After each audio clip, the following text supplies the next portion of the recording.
نبی پاک علیہ الصلوۃ والسلام کے دور کا ایک غلے کے گودام کا واقعہ سنا تھا، اور اس گوڈاؤن کی جو رکھوالی تھی، اس گوڈاؤن کی جو سیکیورٹی تھی، وہ حضرت ابو ہریرہ رضی اللہ تعالیٰ عنہ کے پاس تھی۔ حضرت ابو ہریرہ خود فرماتے ہیں کہ مجھے مسلمانوں کے جو غلہ تھا یا مسلمانوں کا جو مال تھا، اس کی حفاظت کی ذمہ داری سرور کائنات علیہ الصلوۃ والسلام نے دی تھی، اور آقا علیہ الصلوۃ والسلام نے فرمایا تھا کہ ابو ہریرہ تم نے اس کی حفاظت کرنی ہے۔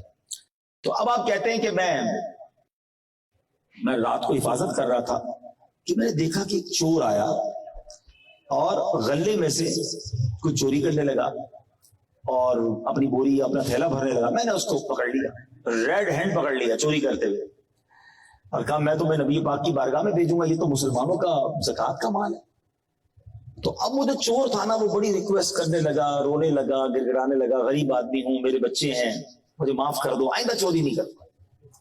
حضرت ابو ہریرہ کہتے ہیں مجھے تھوڑا سا ترس آ گیا کہ بڑا سا اس سے چہرہ بنایا، بڑی منتیں کی۔ صبح بارگاہ رسالت میں پہنچا، اس سے پہلے کہ میں کچھ عرض کرتا، پیارے آقا مدینے والے مصطفیٰ صلی اللہ تعالی علیہ وسلم نے فرمایا اے ابو ہریرہ تمہارے رات والے چور کا کیا ہوا؟ ہائے ہائے، غیب کی خبریں دیکھو میرے آقا کیسے دیا کرتے۔ فرماتے اے ابو ہریرہ تمہارے رات والے چور کا کیا ہوا؟ اچھا یہ میں کوئی اور حدیث نہیں سنا رہا، صحیح بخاری کی حدیث سنا رہا ہوں۔ لوگ کہتے ہیں ریفرنس کے ساتھ بات کیا کرو، آج بخاری کی حدیث سنا رہا ہوں۔ تو کہتے حضور وہ آیا تو تھا لیکن وہ بڑا جو ہے وہ پریشان تھا، رو رہا تھا، اپنے بچوں کی بات کر رہا تھا، میں نے چھوڑ دیا۔ میں حدیث کا خلاصہ پیش کر رہا ہوں۔ آقا فرماتے ہیں وہ جھوٹا ہے، وہ پھر آئے گا۔ نبی پاک نے جو ہو گیا وہ بھی بتا دیا کہ اے ابو ہریرہ تمہارے چور کا کیا ہوا، اور کل جو ہونا ہے وہ بھی بتا دیا۔ تو اگر جو ہم نعت میں شعر پڑھتے ہیں جو ہو چکا ہے جو ہوگا حضور جانتے ہیں، ٹھیک ہے؟ تو اب سنیے، حضرت ابو ہریرہ کہتے ہیں اب تو مجھے کنفرم ہو گیا کہ نبی پاک نے فرمایا ہے، تو اب تو اس نے آنا ہی ہے، میں ریڈی تیار۔ رات ہوئی تو پھر آ گیا وہ چور، پھر چپکے سے بھرنے لگا، پھر میں نے پکڑ لیا۔ میں نے کہا تمہیں شرم نہیں آتی؟ کل معافی مانگ کر گئے، آئندہ نہیں کروں گا، پھر چوری کر رہے آ گئے۔ وہ آٹے کا یا غلے کا بورا بھرنے لگا تھا، پھر رونے لگ گیا، اب معاف کر دیں، بس اب کی بار معاف کر دیں، اب نہیں کروں گا، بچے چھوٹے ہیں، غریب تھا، پریشان تھا، اب نہیں کروں گا۔ پھر بارگاہ رسالت میں صبح ابو ہریرہ رضی اللہ عنہ جاتے ہیں، پیارے آقا فرماتے ہیں ابو ہریرہ تمہارے رات کے چور کا کیا ہوا؟ کہتے حضور آیا تو تھا، پکڑ بھی لیا تھا، پھر رونے لگا، پھر گر گڑانے لگا، پھر رحم آیا، میں نے چھوڑ دیا۔ کہ ابو ہریرہ وہ جھوٹا ہے، وہ پھر آئے گا۔ ارے پھر آئے گا، پھر آئے گا۔ بس ابو ہریرہ پھر ریڈی، اب تو چھوڑوں گا نہیں۔ تیسری رات پھر آیا، پھر پکڑ لیا اس کو، کہتا چھوڑ دو گا؟ نہیں چھوڑوں گا۔ کہا اچھا ابو ہریرہ رضی اللہ تعالیٰ عنہ میں ایسا کرتا ہوں کہ تم مجھے چھوڑ دو، میں تمہیں چند کلمات سکھا دیتا ہوں، وہ تمہیں بڑا فائدہ دیں گے۔ آپ نے فرمایا بتاؤ کیا ہے؟ تو کہنے لگا کہ جب تم اپنے بستر پر جایا کرو نا تو آیت الکرسی پڑھ لیا کرو، اس کی وجہ سے صبح تک اللہ کی طرف سے تم پر ایک نگران مقرر رہے گا، شیطان تمہارے قریب بھی نہیں آ سکے گا۔ پھر چھوڑ دیا، چلو ایک اچھی بات سکھا کے جا رہا ہے۔ صبح بارگاہ رسالت میں پہنچے، پیارے آقا علیہ الصلوۃ والسلام نے فرمایا کہ اے ابو ہریرہ کیا ہوا وہ تمہارے چور کا؟ کہ حضور آیا تھا لیکن اس بار کچھ سکھا کر گیا اس لیے چھوڑ دیا۔